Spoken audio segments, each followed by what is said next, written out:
He broke the signboard, stamped the pieces into the mud, and stood there in his shirt and jeans, soaked from his stubble in the creek, his shoes full of water. "You bastards," he said, the first words he had ever spoken aloud in the twilight place. "You sneaking bastards." The high bushes crashed and writhed. Something came out of hiding there, a boy, black-haired, staring. "Get out," the boy said. "Clear out. This is private property." "All right. Where's my stuff?" Hugh took a step forward. "It cost a week's pay." "What did you do with it?" "It's up there in the woods." "Don't bring it back." "Don't come back. Just get out." The boy stepped forward, self-righteous, jeering, hateful. Hugh could not keep himself from shaking. "All right," he said. "You didn't have to." It was no use. He turned, plunged back down the bank and across the stream, slipping and catching himself on boulders as he crossed. He made for the gateway. He had to get out. He would get out and go. Never come back. It was ruined. His stuff was up in the woods. He would go through the gate and get his stuff and never come back. But he had already gone through the gate. When he looked back, he saw the twilight behind him, and the rush of the water, and the rocks breaking it, and ahead of him he saw the twilight and the path going on among the trees. He had lost his way. There was no way. He went on a few steps, then stopped. He stood there, and came back, passing between the high bushes and the red-barked pine to the beginning place. The other, the stranger, was still standing on the far bank. Not a boy, but a woman, jeans, in white shirt, blur of black hair, white face staring. "I can't get out," Hugh said. "There isn't any way." The loud, sweet voices of the water ran between them. He was very deeply frightened. He said, "If you know this place, if you live here, tell me how to get out." The woman came forward abruptly, crossed the creek, going light and lithe from the stone to stone. She stopped by the shelving rock and pointed to the gateway. "There." He shook his head. "That's the gate. I know. Go on." "It's changed," he said. He turned and crossed the blade, went between the bushes and the pine, and went on. There was no darkening of the way, no steep scramble under shrubs and blackberry, no sunlight ahead. The trees stood close and dim in the windless dusk, and there was no sound but the music of the creek behind him. He turned at last and saw the figure by the water watching him. He came back. She came across the grass to meet him. "It goes on," she said in a whisper. "I never saw that. It's never been closed on this side. Come on." She passed him, quick, rageful, going towards the gate. He came with her. The rough reddish trunk of the pine brushed his shoulder. On the dark path a bramble caught at his hair. He could scarcely see her scrambling ahead. A bird chipped dryly overhead. The air smelled of smoke, rubber, gasoline, sun-warmed pine needles. The path underfoot was dry. "There's your stuff," the woman said. His pack and bedroll lay in the scruffy grass by the thickets. He looked at them, as if to check that everything was there. He did not dare look back. He was afraid that if he looked back the twilight would rise and come with him. The woman, the girl, his age, stood on the path, black hair, black eyes, white face. "What place is that?" he asked her. "Do you know?" She did not answer at once, and he thought she was not going to. "If you belonged there, you'd know," she said in her harsh, thin voice. "I need—" He could not get the words out. Why did he stand here, letting her shame him? His face was hot and stiff. Had he been crying? He rubbed his jaw with his hand, hiding his mouth, to hide his shame. "It isn't a Boy Scout camp," she said. "It's not for bringing all your crap into and camping, and it isn't any state park. You don't know anything about it. You don't know the rules. You don't speak the language. You don't know their... It isn't your place. You don't belong. It isn't safe." No anger would rise to relieve him of shame. He had to stand there and take what she said, and then repeat the only thing he had to say. "I need to come back." His voice was a mumble. "I won't leave stuff there." She took with rage, like a bit of newspaper shaken by the wind, a bit of blazing paper in a fire. "I warn you." What she had said before was getting through to him. "There are people that live there?" After a long pause she said, "Yes, there are." Her eyes flashed queerly in the restless light. "They're waiting for you," she said in her stifled, jeering voice, and then came forward suddenly and passing him, not going back, as he had expected, down the path into the evening land, but passing him, abrupt, swift, solid, and going forward into the morning. Within a few feet, the bulk of the thickets hid her. Another moment, and the slight sound of her step was gone. Hugh stood bewildered and bereft in the warm, slightly dusty air of the woods, which was continually shaken by the vibration of distant engines on the ground and in the air. A spot of sunlight, filtering in through leaves, danced on the dun cover of his bedroll in constant motion. Where do I go now? There isn't anywhere to go. He was tired, worn out by emotions, anger, fear, grief. He sat down there beside the path, one hand on his backpack, protectively, or for reassurance. The dreary ache of loss would not leave him or grow less. Maybe she feels like this too, he thought, like I took it away from her. But I can't help it. I have to go back. I don't have anywhere else. She has no right. That was not the appropriate word, but he did not know how else to put it. I will go back. I won't leave my stuff there. Not at the gateway clearing, anyhow. I could go farther, up the creek ways. She can't go everywhere. There is no reason we'd ever have to see each other, unless I can't get out again. That thought went through his mind quite lightly. The panic terror he had submitted to when the gateway led only farther into the twilight had already sunk down deep in him, too deep to stir up easily. If it's like that again, I can wait, he told himself, and go through with her when she comes. She's like me. She comes from here. But there are people who live there, she said. But his mind slipped away from this idea too. I don't have to meet them. There's never been anybody at the Creek Place, and she's gone now. I'm going back. He shoved his gear under the dusty, spiny outskirts of the thicket, stood up, and went back down the path to the threshold and into the twilight, to the clear water where, at last, he knelt and drank. The water washed his face and his hands and washed away shame and fear. This is my home, he said to the earth and rocks and trees, and with his lips almost on the water whispered, I am you. I am you. He got to Sam's Thrifty Mart at 10, and by 10:05 was opening up line 7. Donna looked over from the register in 6. You okay, Buck? For Hugh, 2 days and 3 nights had passed since he left work an hour early yesterday afternoon. He did not remember why Donna might think he wasn't okay. Sure, he said. She looked him up and down with a curious expression, cynical yet admiring. You wasn't sick at all, she said. You had something better to do. She rang up a six-pack of cola and a packet of cocktail cheese snacks for a shaky, unshaven old man, remarking to him and to Hugh, Ain't it wonderful to be young? But I wouldn't go through it again if you paid me. He did not explore far downstream. The gorge of the creek deepened. It always seemed darker in that direction. Upstream from the gateway clearing there was less underbrush, and in many places the creek had clear, broad, sandy verges. He came to a place where the creek, under a stand of big willows, was narrowed by an outcropping of red rock that slanted across the stream bed, and steps and shelves.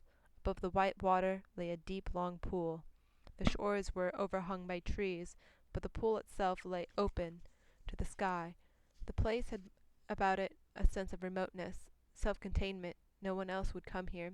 He made a cache for his gear, the fork of a low tree, so thickly overgrown with a small leafed vine that it was hidden even from him, till he put his hands on it.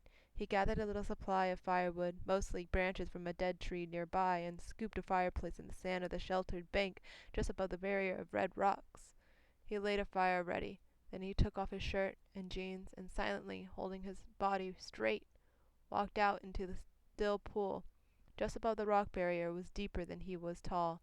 There he swam in silent and intense delight until he could bear the cold no longer, and made for the shore cramped and shuddering, and lighted his fire.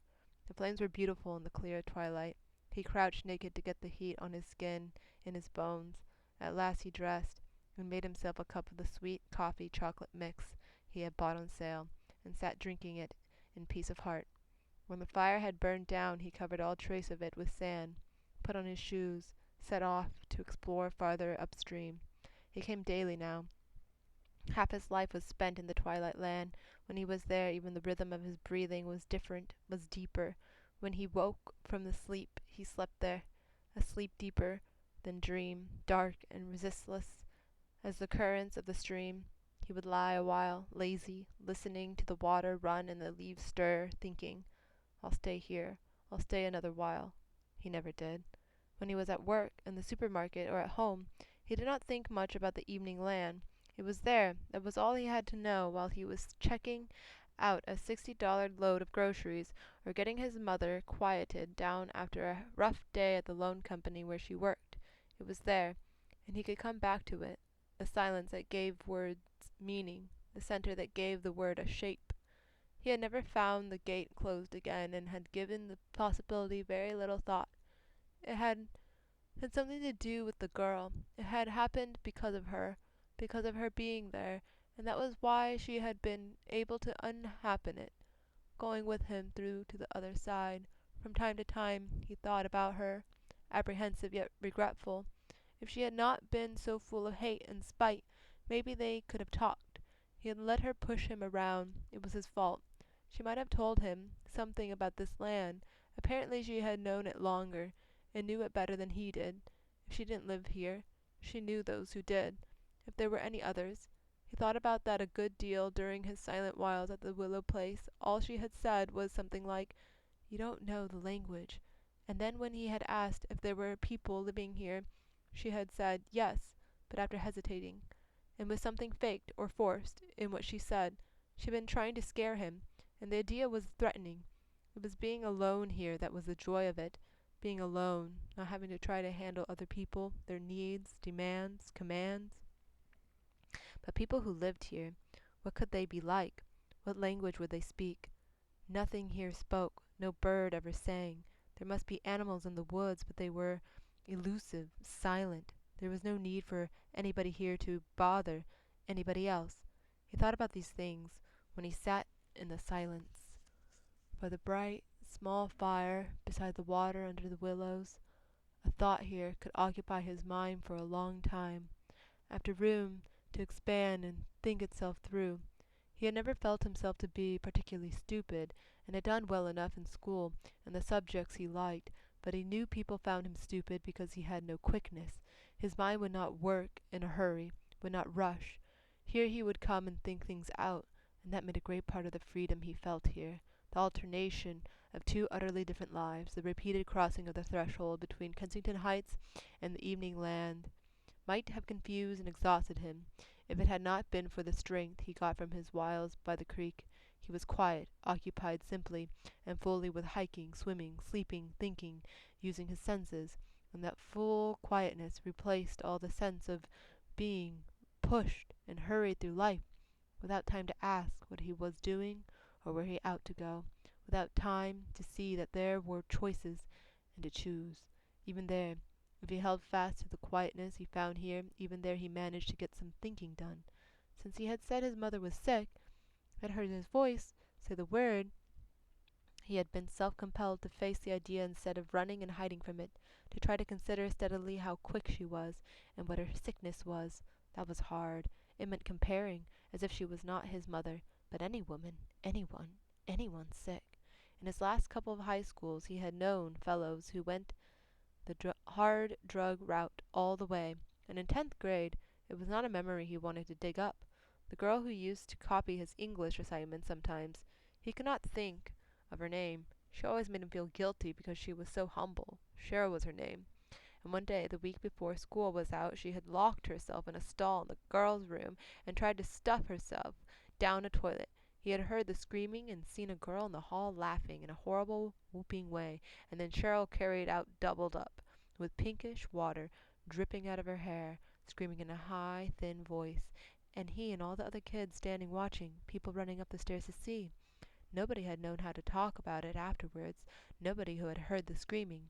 That was the worst he had been close to so far, but working in groceries, you saw a lot of people scolding the mushrooms and crazies like the shoplifter who tried to bribe his way out, or the guy who pulled a knife on Donna when she refused to cash his check without ID, and people doing things that might have a reason but looked pretty weird, such as buying 48 bottles of germ killer spray and a can of water chestnuts. What all these people had in common, as well as he could figure it out, was kind of getting out of gear, out of cinch. The engine made a noise, but no power got to the wheels. They were stuck. They got nowhere. In the last 7 years, his mother had changed houses 13 times and lived in 5 different states, and the oftener she moves, he thought, the more she doesn't get anywhere. All the same, even if she was like the mushroom people and the drum spray people, she wasn't as bad as the junkie or Cheryl. She was stuck, but not sunk. The loan company, a huge outfit with offices all over the country, had let her transfer twice now, and still gave her raises. She complained a lot about the work, but never missed a day at it. And in this office, she had made a friend, finally, Derbina, and found a whole new interest. This previous lies business, which she was getting very deep into. Was that crazy? Hugh had no inclination to judge it one way or the other. What she told him sounded pretty silly. They always seemed to remember being princesses or high priestess in their previous lives. He wondered who had worked at the loan companies and the supermarkets in ancient Egypt, but then no doubt you tended to remember the high points. It was screwy, but no screwier than most things people got interested in. Baseball scores, aluminum futures, antique medicine bottles, nuclear proliferation, Jesus, politics, health foods, playing the violin. People did very strange things. People were extremely strange. All of them. You couldn't judge sickness by strangeness, or everybody would come out sick. Sick was when you drove the car in neutral. The place she couldn't get away from was home. The more she left it, the worse she was stuck. Could not bear to be alone in the house. Could not come home at night to an empty house. Lived in terror of waking up at night with no one else there. That had got worse. She was worse now than she'd ever been. But I know that, he thought. What's the good of knowing it? There's nothing I can do. She hasn't got anybody but me. You have to have somebody, even if neither of you can do anything. There isn't anybody else. He was waiting for Hugh at the corner across the school. Let's go watch the tracks events down to the college practice field, he said, and Hugh, 13, wearing the green shirt he had got yesterday for his birthday, noticed other kids noticing his dad, a big, fair man, tall and broad-chested, looking good in a jeans jacket gone white at the seams. He had the Ford truck there, and they drove down to the college tracks and watched runners, broad jumpers, pole vaulters, in the golden haze of the April afternoon. They talked about the last Olympics, about the techniques of pole vaulting. His dad punched his shoulder gently and said, "You know, Hughie, I have a lot of confidence in you. You know that. I can count on you. You're steadier than a lot of grown men I know. You keep that way. Your mom got to have somebody to depend on. She can depend on you. It means a lot to me, knowing that." Hugh could not kiss the large, gold-haired hand. The only way men were allowed to touch each other was by hitting. He could not even touch the frayed cuff of the jeans jacket. He sat silent in the sudden blissful sunlight of praise. Next day when he got home from school, their neighbor Gianna was there, thin-lipped, in the kitchen. Hugh's mother was lying down under sedation. His father had gone off into the Ford truck, leaving a note saying he had a job in Canada. Thought it was a good time to make the break. Hugh never saw the note, though Joanna had repeated a couple of phrases from it, such as, "a good time to make the break," and he knew his mother kept it among her papers and photographs in a file box. He got lousy grades the rest of that term, because his mother had kept him out of school by any means she had, usually by having a crying jag at breakfast. "I'll come back. I'm just going to school. I'll be back at 3:30, he would promise. She would cry and beg him to stay with her. When he did stay, he did not know what to do with himself but read old comic books, but was afraid to go out and afraid to answer the telephone in case it was the school attendance officer calling. His mother never seemed to be glad to have him there. That summer they had moved for the first time. She had got a job. Things were always better for a while at first in the new places. Once she had started working, she could cope with daytime all right, and he finished school without any problem. It was the night, the darkness, that she still couldn't handle, being alone in the dark. So long as she knew he was there, she was all right. Who else did she have to depend on? What else did he have but his dependability? Anything else? He might have thought. He was or was worth his father had pretty well devalued by leaving. People don't leave necessary things.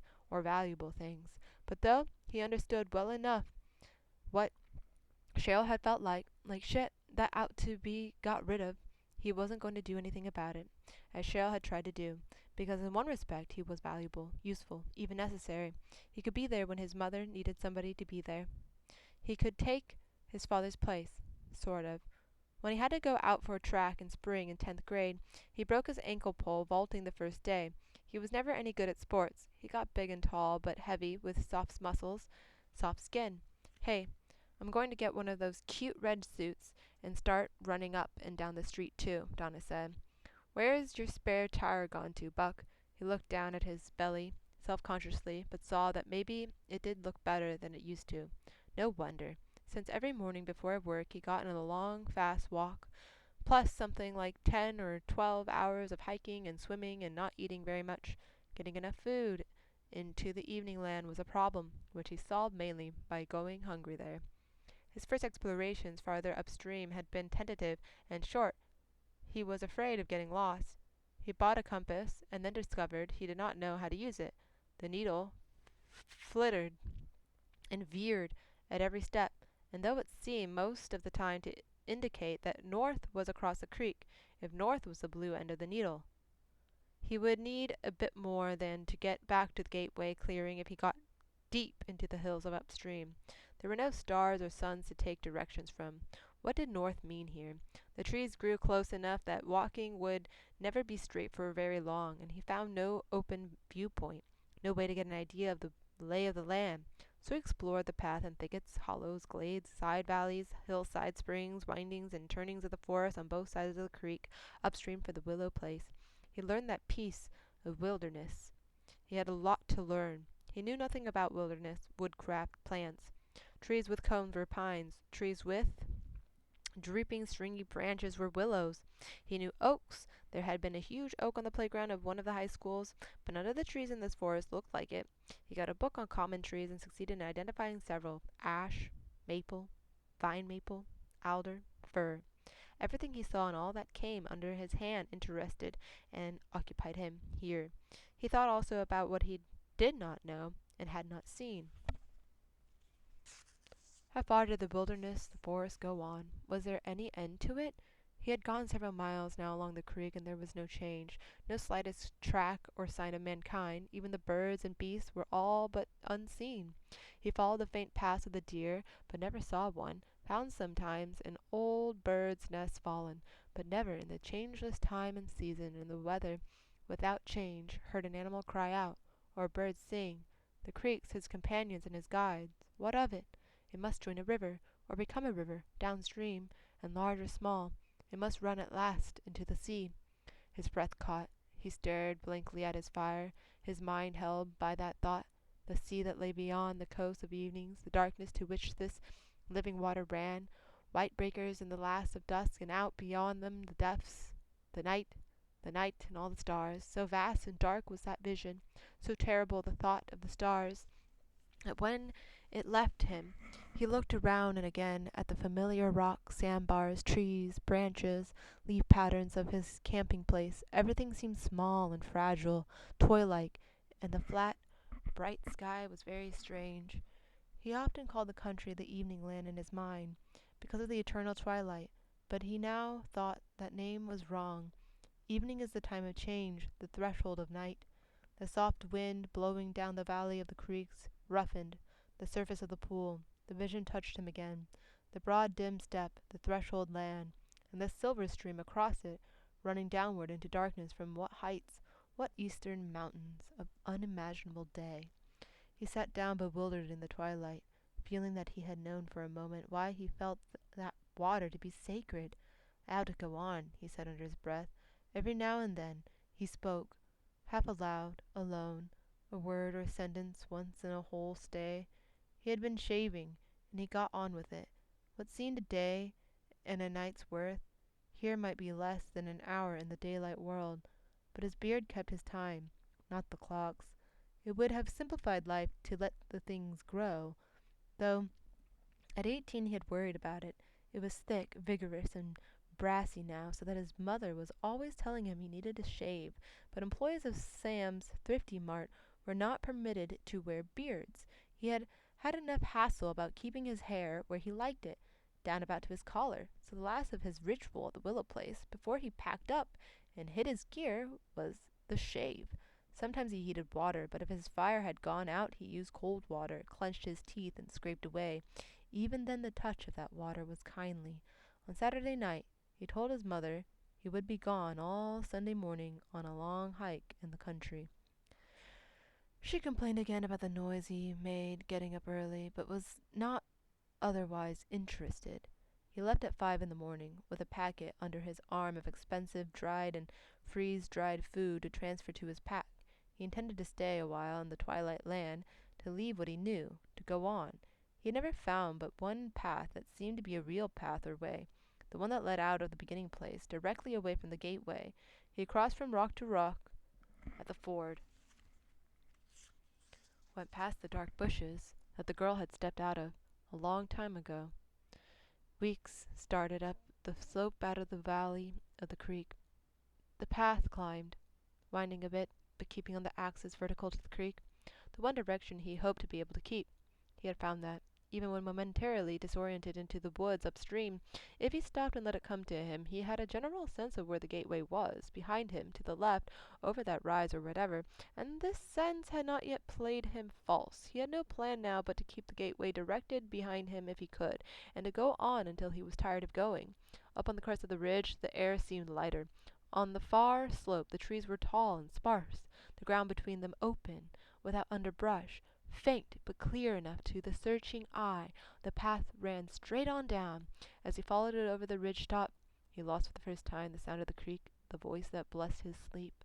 He walked for a long way, steadily and rather doggedly, taking some pride and pleasure in his body's ready endurance. The path grew no clearer, but no less clear.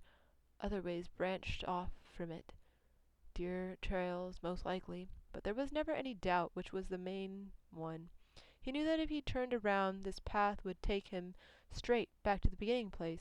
His sense of where the gateway was seemed almost to sharpen as he went farther from it, as if its psychic law of gravity were the opposite of the physical one. After crossing a creek somewhat smaller than the Gateway Creek, he sat down near the noisy water and had a bit to eat. When he went on, he felt cheerful, resolved to trust his luck. All the folds of the land ran across his way. The valleys were dim. In the depths of the dimness, always there was the voice of a spring or stream. The slopes were not difficult climbing, but they got larger and higher as he went on, the upslopes always longer than the downslopes, as if all the land was tilted. When he came to a third big creek, he stopped to have a swim, and after swimming decided to call it a day. He liked the phrase. It was perfectly accurate. He could take any piece of time he liked and call it a day, another span and call it night, and sleep it through. He had never, he thought, sitting by the coals of his brushwood fire on the shore of the creek, experienced time before. He had let clocks do it for him. Clocks were what kept things going. There on the other side, business hours, traffic lights, plane schedules, lovers' meetings, summit meetings, world wars. There was no carrying on without clocks, all the same. Clock time had about the same relation to unclocked time as a 2x4 or a box of toothpicks as to a fir tree. Yet there was no use asking, "What time is it?" because there was nothing to answer for you. No sun saying noon, no clock saying 7:38 or 42 seconds. And 42 seconds. You had to answer the question yourself, and the answer was now. He slept and dreamed of nothing and woke slowly, so relaxed he could hardly raise his hand at first. From this third creek on, the land got rougher. The tilt of it was all up, and the tiny streams now chased downward beside or across the trail. The trail itself was clear. Whoever had made it, whenever it had been made, there was no litter, no sign of any recent passer, but the way was unmistakable, going up easily, purposefully, turning back and forth on the slopes, but always heading the same general direction. Its purpose was all he had. He let it lead him. The forest had thickened, massive stands of fir where the twilight lay heavy.